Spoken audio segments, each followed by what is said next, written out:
This is Dr. John DeMartini. This is one of the most amazing and inspiring shows that you can listen into. If you want to be on the edge of your seats, if you want to open up your heart, if you want to expand your mind, and you want to meet incredible people, stay tuned because you're just about to experience a transformative radio show that will change your life. And you're listening to the Dr. Pat Show that's coming up right next. Welcome to the Dr. Pat Show. Talk radio to thrive by. Powerful, inspiring, and coming to you live, bringing you stories of people like you and me, busting through and living life full out. Get ready to dare to wonder what your life would be like if you knew you could not fail. Hey, everybody, welcome. It's so great to have all of you tune us in and turn us on. Thank you, thank you, thank you so much for that. A little shout out to my two producers here today, Jacob and Benny. Good morning to you both. Good morning. Yo. Yo is right. Yo is right. What's left? So when you get to this time of year, right, let's just talk about it because this is right in the wheelhouse of my very special guest today, Linda Schiller. We're going to be talking about PTSDreams, transform your nightmares from trauma through healing. This is something I learned as a very young child. I didn't know, though. I didn't know that. I didn't know what I was doing. But this is the season. We've already started this now, right, you guys? We've already started with Halloween 1, then the 2, then the Revenge Halloween 1, then there's like 4, 5, and now Jamie Lee Curtis is back. She's like the little Energizer bunny. But nothing gave me, there are 2 movies. No, there are 3. There's only 1 movie in my life I've ever walked out of. And that was Cape Fear with Robert De Niro. That was just too close to psychological truth.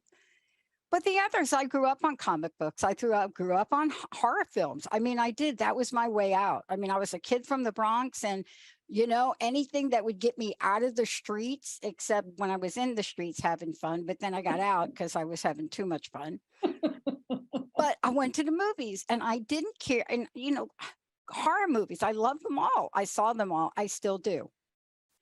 But there are few horror movies that get so close to home, they hit us with something. Now, why am I talking about these? I'm talking about these because each of us has our own version of nightmares.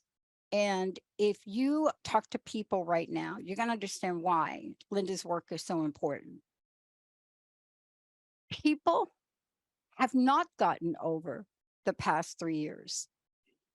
Let me just be very clear. I don't care what your politicians are saying is over. Let's just be very real about this. We want to make like everything is good, and it is good, but there is healing work that needs to be done. There is healing work that needs to be done. How does it show up? Today, you're going to hear how to turn your anxiety-filled, or that's what I like to see, your heart-pounding dreams into resources for spiritual growth, because you can, you could, you will. And what you're going to hear today is how to do it. Now, Linda, of course, she and we were just chuckling. We haven't talked in a really long time, but I'll tell you, we're both like little Energizer bunnies. We just keep ticking. International speaker, dream work specialist, integrative mind, spiritual psychotherapist. Thank you that we could even say that. I almost lost my license for saying that once. Wow. Author of Modern Dream Work, New Tools for Decoding Your Soul's Wisdom, so much more. Thank you to Llewellyn. Thank you to all the people that step out and support books like this. Thank you, everybody. Linda, it's great to have you. Welcome to the show. Thank you, Pat. So good to see you again. It is good. Now, look, let me just tell everybody, because I just got a text message already from somebody. Are you going to tell us what the movies were, Pat? Okay, yes. They don't miss anything, right? Wow, not a trick. Okay, 2 movies that were so close to home, not all the Nightmare on Elm Street movies. That anybody that is that sick to create movies about about some crazy guy that's going to pull you through your bed, there's just like, it's just crazy. But those are movies. We're living real-time movies, Linda. From where you sit, all the work that you've done over the time that you've done it, we got some new movies going on. What is your version of what people are experiencing now? So, Pat, you hit the nail on the head when you said the last 3 years aren't over yet. And as a psychotherapist, and a dream worker, I've been doing this work for about over 40 years. So as the little Energizer bunny keeps going here. And people's dreams and nightmares change when they are exposed to trauma. They particularly change and become darker, scarier, and more, as you quoted from the book, heart-pounding, when the trauma is ongoing, and then the dreams or nightmares get repetitive and ongoing. And as I point out in the book, there are 2 types of trauma that we can be faced with: personal trauma and public trauma. So from time immemorial, people have had difficult life experiences. Things happen in their childhood. There's abusive homes. There's homes with substance abuse. There's neglect. There's abandonment. There's unprecedented loss that isn't in the sort of normal course of human events. There's all sorts of things that might be traumatic in our personal lives. Then there's public trauma, the things that happen in the world that affect us. Things like natural disasters, things like violence, things like war, things like climate change. And for the first time in several centuries, things like a worldwide pandemic. Yeah. So people have been just bombarded with trauma in their public life over the last several years from all these things. And when our system can metabolize and sort of digest the things that happen to us, we don't get heart-pounding repetitive nightmares, because our system in its wisdom knows how to kind of rinse out the stuff that happened over the day, or metabolize it into some kind of a metaphor, make meaning out of it, use our dreams as practice for things. Yeah. But when we're bombarded and there's no escape, we don't metabolize, and then we need some extra help. And that's where the PTSD comes in. I got to tell you, I mean, there's a latest study that just came out, and I say just came out. I think I'm trying to get the date of it. I think it was this month. It was the Stress in America report. And of course, the Ukraine, and according to a lot of people, the Ukraine has caused a new level of awareness on the nature of global stress. Right. But this is the real issue. 87% say that it feels like there has been a constant stream of crisis, right, without a break over the last 2 years. Now, what is the relationship between what I just said and what we're talking about? Because people don't understand the relationship to what goes on every day, and then what happens when our heads hit the pillow. Maybe we should talk a little bit about that. Because it's not like you just do the erase. If you don't know how to do it, you don't do it. Right. But we're going to talk about how to turn these what we call nightmares, how to turn these outrageously powerful thoughts and consciousness into something. But let's talk about the idea of what happens when we take the stress, our heads hit the bed. It's not like it goes away, Linda. Right. Who was it who said, wherever we go, there we are? I think John Kabat-Zinn, right? And I love that quote. Isn't that great? So I love it. Whatever's going on in our life is coming to bed with us, for better or worse. And if our daily life or the environment we're living in is very stressful, we carry that stress with us at night as well.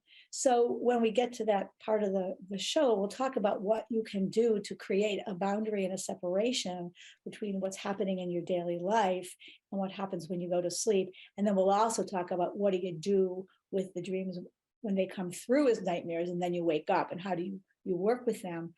But nightmares are one of the classic symptoms of PTSD, of post-traumatic stress disorder. So along with flashbacks and anxiety and high startle response and behavioral changes and anxiety and depression, like the whole long list of things, is part of what we call sort of colloquially as PTSD. Let me say one word quickly about PTSD. So it's post-traumatic stress disorder. So I want to really make sure that our listeners know that not everyone who has trauma in their life develops PTSD. It's not a given, because the D stands for disorder. And in order for something to be sort of classified, if you will, in the DSM, the Diagnostic and Statistic Manual, which is sort of the Bible of a therapy world in terms of diagnosis, you've got to have these experiences of disrupted life for at least 6 months. So it's normal to have nightmares. It's normal to have hysterical response. It's normal to feel anxious following traumatic events in your life. That's not a disorder. That's a normal response to things that happen to us where we feel out of control, where we are out of control, where we're trapped, where we're injured, where our loved ones are hurt. Ideally, we metabolize that. Our systems rise up. If we have enough internal and external resources in our life, our systems rise up to meet the challenges, metabolize it, and we sort of move on and don't develop the PTSD. When we don't have enough resources in our life for whatever reason, that's when we don't metabolize and it becomes a disorder. So I just want to say, not everyone who has trauma is going to get PTSD. No. And that's why I wanted you to really talk about it, though, because, the reason I bring it up is because what we've seen now is we've seen a heightened level of so many things here in the past couple of years. But PTSD, Linda, right? If you could just reflect on this for a minute. I remember the first time I really heard it as a serious thing. Mm-hmm. It wasn't World War II. Right. And it wasn't World War I, it was Vietnam. That's right. Right. I mean, I'm not saying these other things did not have it. Let me be clear, because they did. Yep. But there was something about the Vietnam War that really affected so many people, not just the people that went over there, but the people that came back. I mean, so many people. That, I think, was the first time we heard it, I think. And then, of course, we kept hearing it over and over again. Now, I want to ask you this question, because this is really the connection that you make. And this is the connection that so many have not made. And that is between what goes on in our daily lives and then what goes on in our dreams. And you've made that connection, right? Yeah. You have to make the connection, because you have to be able to help people get sleep. Sleep and not being able to sleep right now is right at the top of the food chain, right? How do you, when we're talking about this and you're working with people, Linda, you must hear these stories over and over. You have to hear them over and over and over again. Mm-hmm. But what was it that had the light bulb go on for you where you said, wait a minute, we can transform these. We can do something different. What happened? That's a wonderful question. And I have to actually think about it for a minute. As I'm thinking about that question, let me back up and respond to your astute comments about the Vietnam War and when we started to hear about PTSD, because that's actually when the term was coined. And in World War I and World War II, there was no diagnosis of PTSD. They used to call it shell shock. Right? Yes, that's right. Go home, come back. They'd send them out into the field as quickly as possible to get over their shell shock. In the Vietnam War, the soldiers were so distressed that it became clear to the therapeutic community there was something more going on here. And this is related to the second question you asked, which I'm going to circle back to here. There are two elements that contribute to us feeling traumatized and getting PTSD. One is, let's say three. One is what happens to us. Two is how we react and respond to what happens to us. And three is, what are the presence or absence of supports that greet us or meet us or lack thereof after the trauma. Actually, I'm going to add 4 to the list. Okay. Developmental stage. How old are we when the traumatic events happen? And this is a big difference between the soldiers in World War I and II and the soldiers in Vietnam. the soldiers who were off in World War II, the average age of the soldier was about 22. In Vietnam, the average age of the soldier was about 18. Developmentally, the World War II vets were older, more mature, had more of their prefrontal cortex online in their brains when they went off to war than the kids who were sent to Vietnam. They weren't as psychologically ready because they were younger developmentally. That's part A. Part B, when the soldiers came home from World War I and II, they were greeted with a hero's welcome. That is not what happened after Vietnam. They were shunned, they were reviled, they were yelled at, they were shamed. And so beyond added pressure and stress of not only did they go through the trauma in Vietnam, then they had trauma upon trauma with the way they were greeted at home and the lack of services to support them. And that is why, those two reasons are why we saw more and more PTSD. And the term was actually coined right around that time in the 60s for these returning vets. Now, go ahead. But this is why we're talking about this now, because that little statistic I just read earlier really indicates what a consistent flow of things. That's right. A consistent flow. And we made a major in the field of psychology. I'm just going to say it out loud. The field that you and I are in, one of the fields you and I are in. The fact that our industry ignored and blew off the effect of the financial crisis of 08, 09, 010. The fact that our world blew that off and really didn't give the level of PTSD that arrived from that. There are nightmares still people are still up at night from how I had a friend that went from a top speaker to homeless in Sacramento. And so what you're covering here is the good, the bad, the ugly, and then the incidental, because so often we look at 9/11, right? We did a whole series on 9/11, the aftermath of 9/11, though what people experienced in New York, not just from 9/11, but almost 5 years after, being reminded, right? Aren't we talking about the absolutely utmost need to transform and do something different with PTSDreams? Yeah, we are. So what you're talking about, Pat, is the cumulative effect of unaddressed and unresolved trauma in our lives. And when there's been one trauma in our life that is not properly addressed, healed, sufficiently resolved, the next time another one comes down the pike, it's adding insult to injury, and it's again cumulative, and it makes it worse.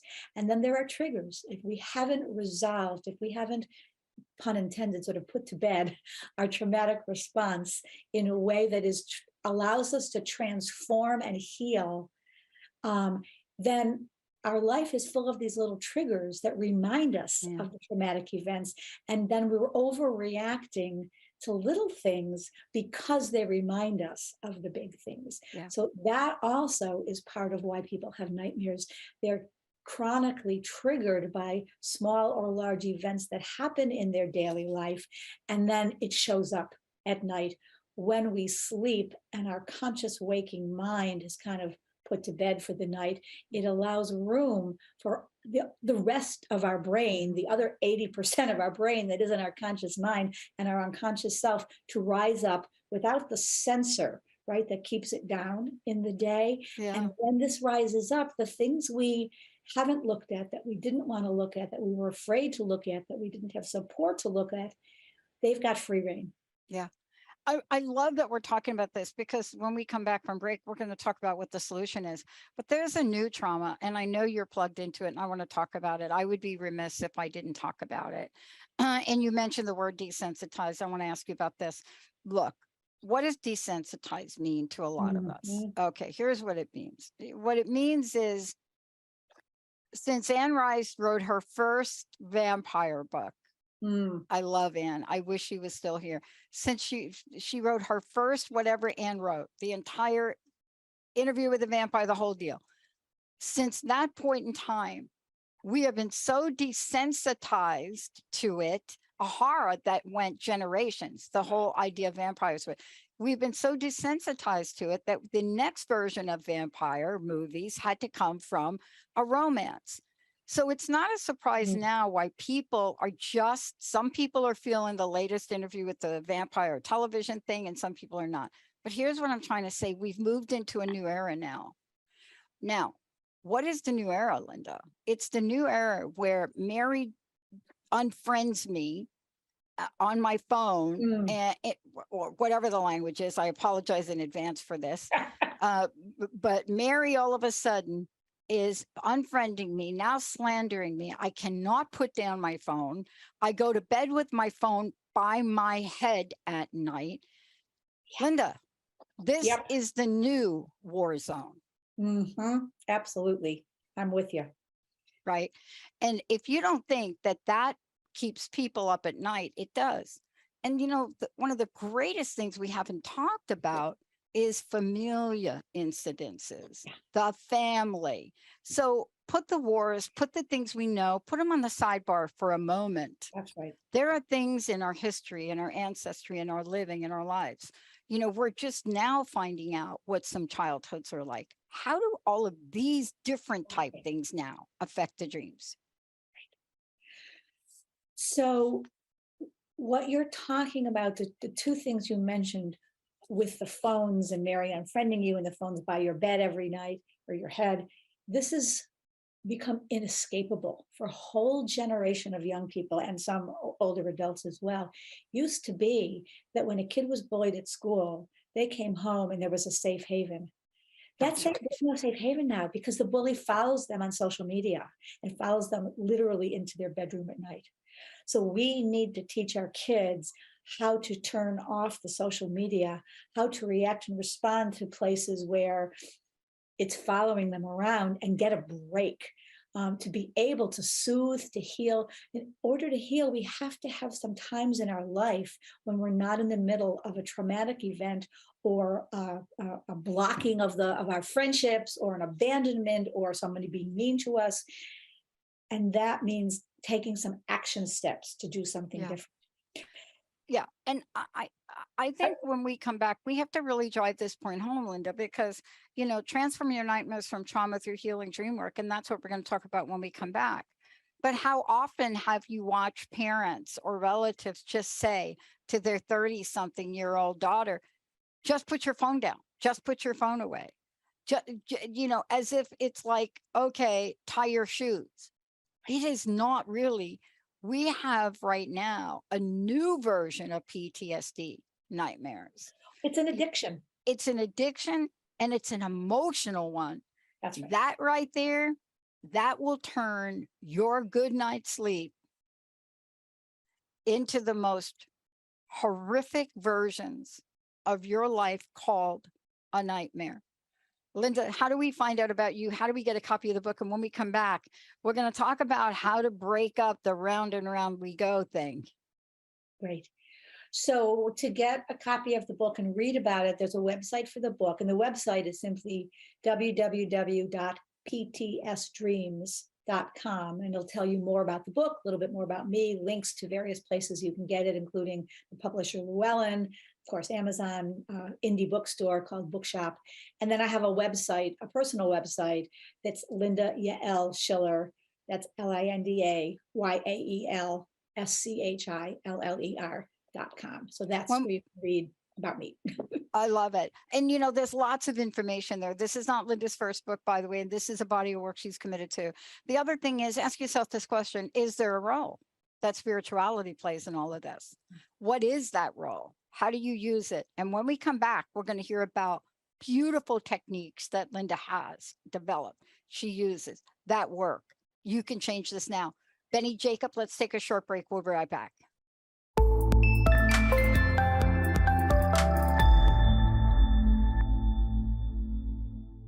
Hey, everybody, welcome back to PTSDreams, Transform Your Nightmares from Trauma Through Healing Dreamwork.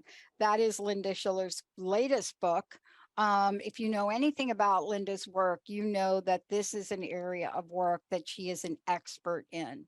You know, she is that person that you want to pick up the phone and talk to, and you want to call. You want to have a conversation with her. Even if you don't know what the questions are, you don't know what's happening. And by the way, let me make sure you all know, Linda's right here to talk to you now, 1-800-930-2819. Before we do this, again, how do we get the book and how do we find out about you? Thanks, Pat.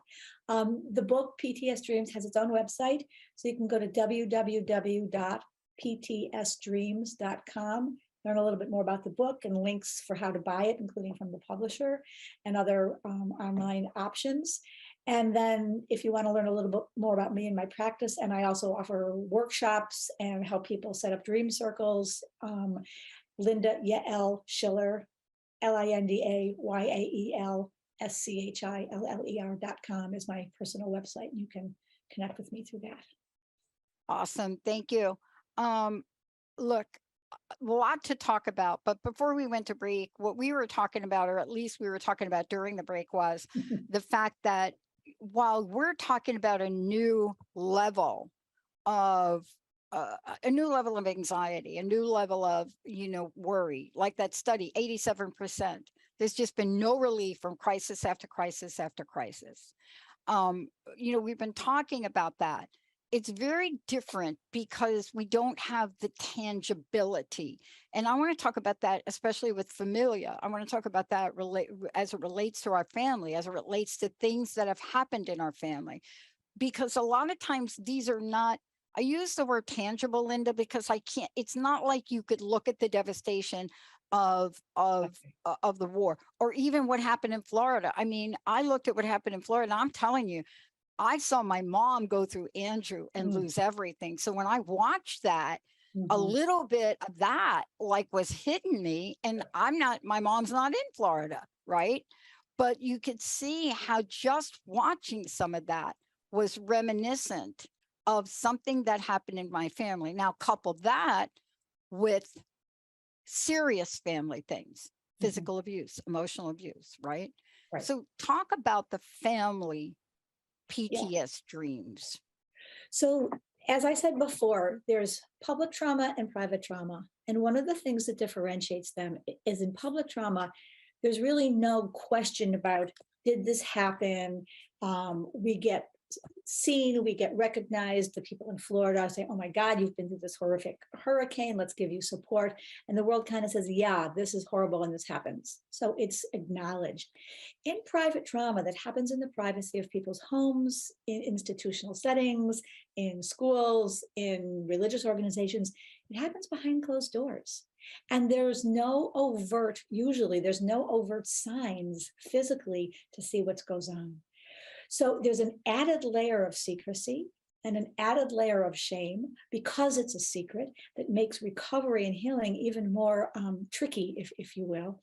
And sometimes then it comes down to he said, she said, rather than an acknowledgement of, yes, this horrible thing happened. So then we have an added layer of trauma that the survivor has to work through and deal with. So that's part A. And then part B in familial trauma is there's what's called ancestral legacy burdens. In other words, things that didn't even happen to you, but that happened in your family history to your parents or grandparents or great-grandparents or even farther back are still passed on and carried on in our genetic coding. So there's a whole new field of study called epigenetics, where we're learning that things that happened many generations ago don't get passed on in the same way that, someone has blonde hair or someone has blue eyes gets passed on. But there's a transformation called methylation in our genes that carries on the effect of the trauma. And one of the ways to understand that is through parenting styles and techniques. So if your family history includes a family who had to escape violence, they left pogroms, they left war, they left violence, they were immigrants 2 or 3 generations ago from wherever your family came from to the United States. Your grandparents were parented by people who were fearful and afraid for their lives. So then they parented your parents as a result of having learned, don't trust a stranger, keep your head down, be on the alert all the time. And your parents learned that at the hands of their parents. And then they passed that down to you. Even though you personally didn't experience having to hide in the forest to escape a war scene or violence, or you personally didn't experience having to run from a pogrom where someone was trying to kill you. It's part of what's passed down both in your genetic code and in the parenting styles. So part of what happens in our dreams and nightmares is that these family legacy messages get passed down. And when we dream, we more often than not dream in symbol and metaphor rather than something literal. Sometimes we do dream through literal things, having repetitive nightmares of things that happen to us. But when we can identify what actually is part of our life and what actually happened several generations ago by sorting out and peeling back the layers of our dream, then we get to go, oh, this was real. Yeah. It happened to my grandparents, but it's not my reality. Then we get to take the breath. And that's the beginning of a piece of healing, to recognize that happened to people, but it's not my story. I have a different story, and I can continue with my story, which is different than theirs. Yeah. And, I want to tell people that sometimes you may not think that what it is. Like, let me give you a very specific example, which I had to work through. My dad, lost everything. He was at some level, he was successful as a truck driver, owned a trucking company, and then it was gone. And that I was about age 6, 7 maybe. And then your life changes. Now, that's just one example, but many, many people go through that. You and I were talking during the break about the impact of 08, 09, 010. I call it 8, 9, 10. Some people just want to call it 10. Whatever you call it, it was close to the Great Depression. Right. Like, what year was that? I don't know. But it was the greatest financial crisis that brought down a lot of countries, right? But in the United States in particular, it was so unresolved. There was not even close to a solution for so many people. People lost their homes. Children changed their whole perspective on work and career. So, when my friends call me and say, what do you think of quiet quitting? I say, thank God. I mean, they're like, what? You're a consultant. You're never going to get a gig if you say that. I said, no, let's be real. There's nothing quiet about it. First of all, people have changed their view of work. They have looked at the psychological contract and they said, we're just going to balance it. It's not that easy to do with emotional trauma.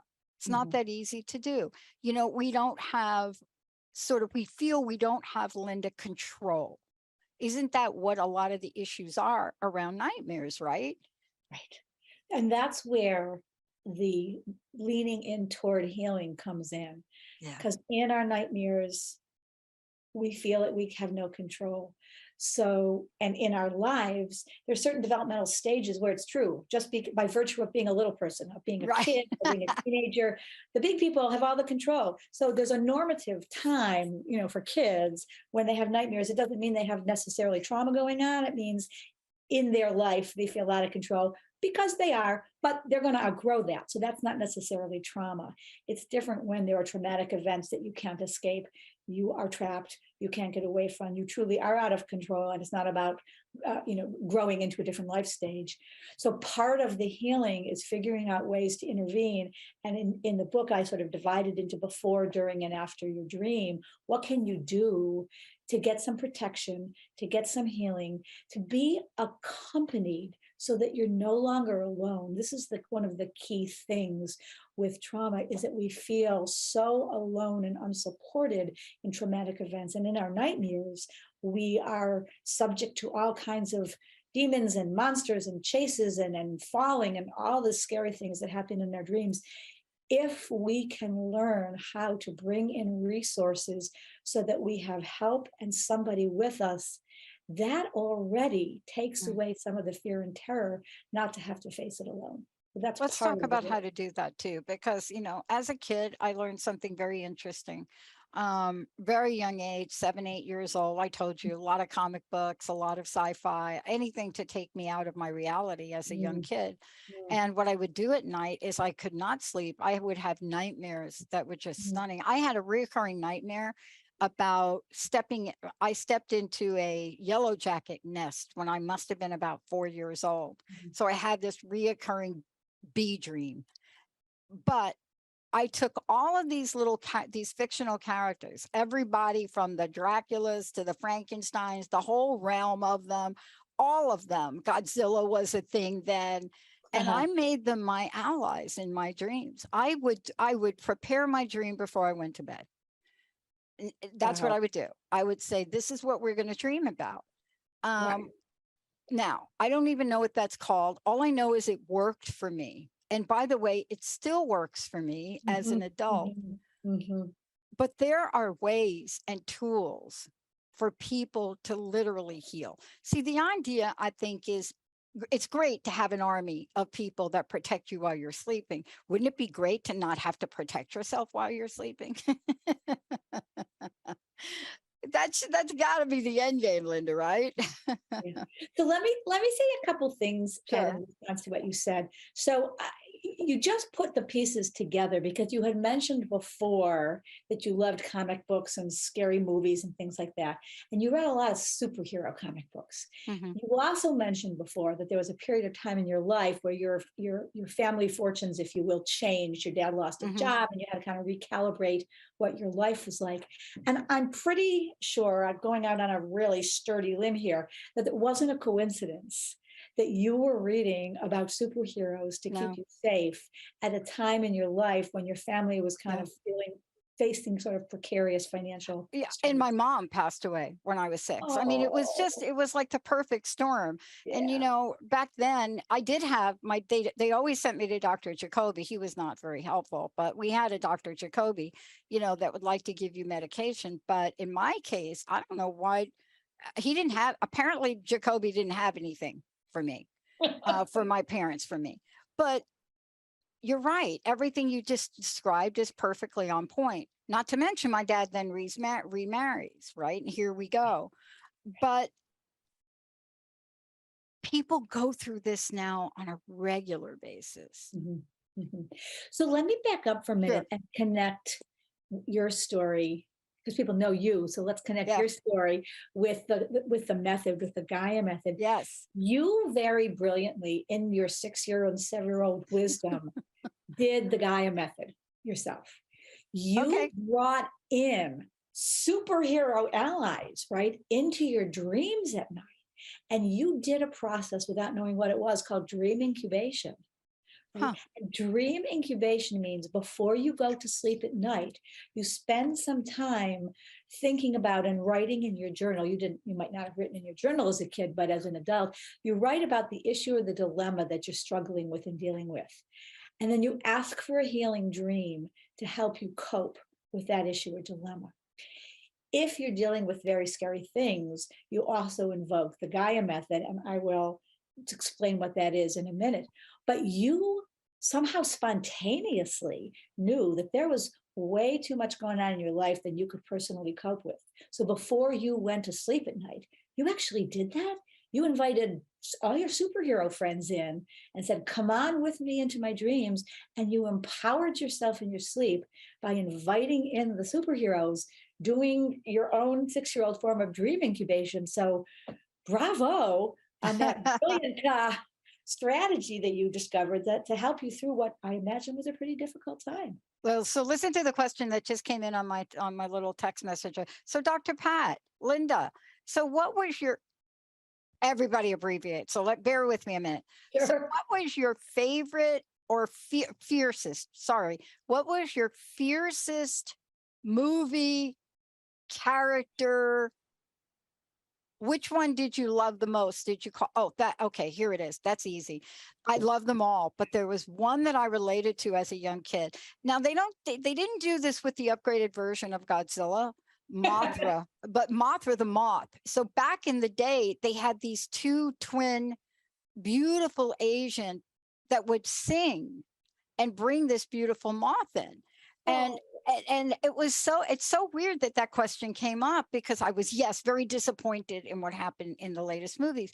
But there's something about that. There's this fierce everyday thing, a moth, right? Like this thing that flies in your house. And it becomes a superhero because these two young, beautiful Asian characters in the movie at the time are just singing beautifully. Now, is that the only time? So here's what you're saying about this. And this is what I would encourage people that are listening to do. This was my childhood. If anybody ever saw the tattoo I drew from my back, you'd understand everything I said is true once you looked at it. But people have to pick their own remedy. So in the world today, it may be minions. Maybe you got the minion army. Minion. Did I say that right, Jacob? You know, those cartoon little minions. Yeah. Whatever it is, whatever makes sense. That's right, Linda? Right. Right. So in the GAIA method, there are two parts. Well, there are two parts in a bridge.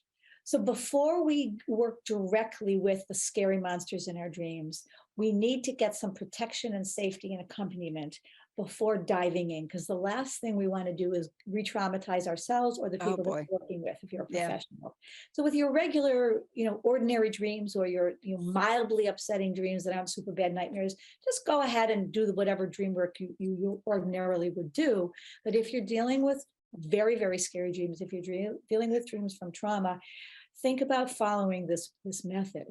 And the first part one, is gather in your resources. Gather in the people, real or imaginary, alive or dead, the pets, the spiritual beings, the objects. Gather in anyone and everything that you associate with safety and protection. So if you associate these beautiful little singing Asian moths with safety and protection, by all means, gather them into your posse. And I love that they were singing. It's like there was like a lullaby quality, the way you described it, that was so sweet. Because I never saw scary movies. I'm one of those thin boundary people that I do not see scary movies. That's just like, I know that would seep into my dreams, so I just don't go there. Right. One of my clients, her favorite character was Xena Warrior Princess. Oh, no kidding, right? I mean, right? Yeah. You got to, right. Xena became the warrior. Xena and the original Wonder Woman, right? Yeah. For young girls, right? And now Gal Gadot is awesome. No kidding. I mean, and another person I worked with invited Gandalf from the Wizard. From Lord of the Rings. Right. Yeah. And people see, this is cool, right? Yeah. And you can invite departed relatives, your grandmother who was like, the one whose lap you went to when you needed a good hug and a good cry. You can invite spiritual beings. If you believe or connected to angels, invite Archangel Michael in to protect you. Sit in. Yeah. One of my clients the other day said, I'm going to sit with Jesus. I'm going to sit in Jesus. Oh, totally. I did. I did that too for years. Yeah. Yeah. Yeah. Surround yourself with a circle of light. Get the right color, whether it's white or blue or golden. Surround yourself with this bubble of healing, protective energy. Bring in your favorite pet, your pet who died, who was your spirit animal, who's crossed the rainbow bridge. Bring him or her in. Get a posse so you feel just right. Yeah. If you need objects too, bring in your special talisman that keeps you safe. Bring in your favorite t-shirt. When my daughter was young, when I would go out of town for some reason, she would take one of my nightshirts and she would sleep with it every night. So that was her protective, literal garment. She would just take mommy's nightshirt and it helped her feel safe at night when I wasn't there. So basically what you're saying is, look, the mind is, I'm going to paraphrase, Linda, because your work is way more powerful than what I'm about to say. But the mind and our consciousness and our subconsciousness is powerful, but we also can use it as a powerful ally. And we don't think to do this enough. Now, since the law of attraction, and, a lot of people want to give the movie The Secret credit. I really go further back than that. I go back to Catherine Ponder and Emma Curtis Hopkins and some of the other people that really laid the foundation for positive living. And you mentioned Jesus. Let's even go back there. I mean, my gosh. Positive affirmation living. But see, this is what you're saying is we can take our contemporary world and instead of having it use us, we can use the creativity we're now seeing, blockbuster creativity that we're absorbing ourselves with. And this is how we can turn devastation into destiny. I mean, this is really the most important tool because people are not sleeping, Linda. And I'm not just talking adults. Oh, yeah. Right. You know, it's really interesting that you talked about the creativity and turning. I love that phrase you just said, turning devastation into destiny. Because, and you mentioned before with the pandemic that there were some horrible things, obviously, that resulted from the pandemic, and some wonderful things. But think about all the people who had more time on their hands, and then what did they do with it? They got more sleep because we're in a sleep deprived culture. So they didn't have to set their alarm and commute to work for an hour in the morning. They just turn on their computer and get to work with only, needing to be dressed appropriately from the waist up, right? They could leave the jammies on from the waist down. People learned how to knit. People learned how to bake bread. People learned all sorts of skills that they might not have had time to. And just even for me personally, I knew I had this other book to write, this on post-traumatic nightmares. I wasn't planning to write it so soon, but when the pandemic happened, I was really called. I just heard, don't wait. Yes, so exactly. My pandemic project, right? This was my pandemic project. Exactly. Writing a book, and that when it came is when it came through. Because I wasn't going to the movies. I wasn't going out to dinner. I wasn't getting together with my friends except rare occasions outdoors. So I had more time to sit down and sort of channel it into the creativity. And and not just on that level, but on every level, people have done that. Everything from improving the digital realm we're in to allowing 12-step meetings to be online now, which was horrific. It wasn't, was a proposition, Linda, that would never even be allowed at the conference meetings. Yeah. Because I tried like 8 times. It would never be in, and then here we are. But the most important thing is what you're talking about now. We need relief from the 87% of people that say we are not getting any relief. And crisis after crisis, we do take that to the pillow, don't we? So if we want to not take it to the pillow with us, Mary Shelley, who wrote Frankenstein, talked about the dreams that haunted her midnight pillow, which is such an evocative phrase. And by the way, Frankenstein emerged full blown from a nightmare that she had, and she just kind of had to transcribe her dream. And there we had the whole story.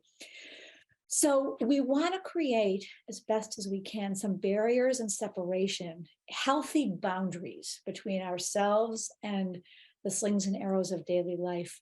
So before we go to sleep at night, create some bedtime rituals to help you separate from whatever is going on in your daily life that's upsetting from your sleeping life. Take that shower, visualize washing the stress of the day off you, put on some comfy clothes, imagine surrounding yourself, your bed, your pillow with light. Keep your journal next to you. I'm seeing from in the chat here that we've just got about a minute left. Write down the question that you want to have answered in your dreams. That's the incubation. When you wake up, if you have a dream, as best as you can, write it down right away so you can not only capture it, because it'll disappear if you don't write it down, but so that you can work with it. And you mentioned before the repetitive nightmares, the round and round. I have a whole chapter in the book on working with repetitive nightmares. But if you're keeping track in your journal, you can see the progress you're making in healing the repetitive dreams and themes so that you can track what's beginning to shift, what's beginning to change as you do the work on healing and transformation. I love it. Linda, thank you so much for everything. Book is available everywhere, right? Yes. Thank you so much for today. Benny, thank you so much. Jacob, thank you. And remember, all of you, what you heard Linda say today. You can turn this around. See, this is one of these things where you think you have no control when your head hits that pillow. And now we're saying, take it back. Take your power back. Create what Linda just talked about. And if you get her book, there's much more detail in there. If you are really stuck, reach out, call her, talk to her. Thank you all for tuning us in, turning us on. We'll see you next time.